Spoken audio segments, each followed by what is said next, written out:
हैदराबाद में सीटीडी जी कार्रवाई पाबंदी मड़ियल तंज़ीम जब जवाबदार गिरफ़्तार फराज़ ऐं अब्दुल रहमान के कासमाबाद के इलाइक़े में गिरफ़्तार कयो वियो।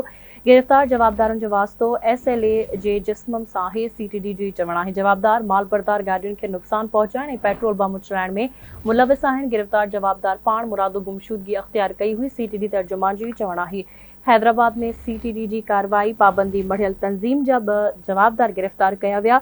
फराज़ ऐं अब्दुल रहमान के कासमाबाद जे इलाइक़े में गिरफ़्तार कयो वियो।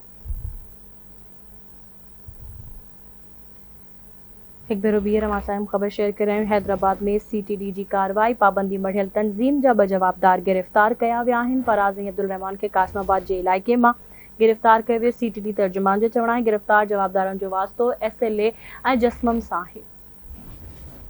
तफ़सील मालूम कंदासीं आवाज़ न्यूज़ रिपोर्टर नसीर चन्ना खां। जी नसीर, छा तफ़सील आहिनि आगाह कजो।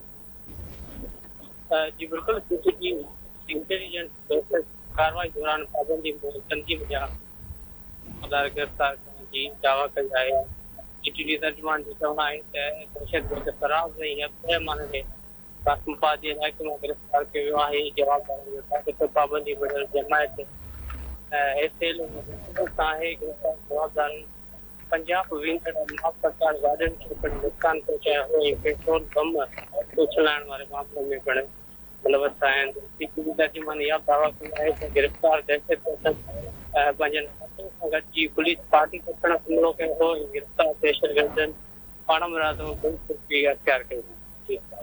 ठीक है, मुंहिंजी महिरबानी नसीर अपडेट करण लाइ।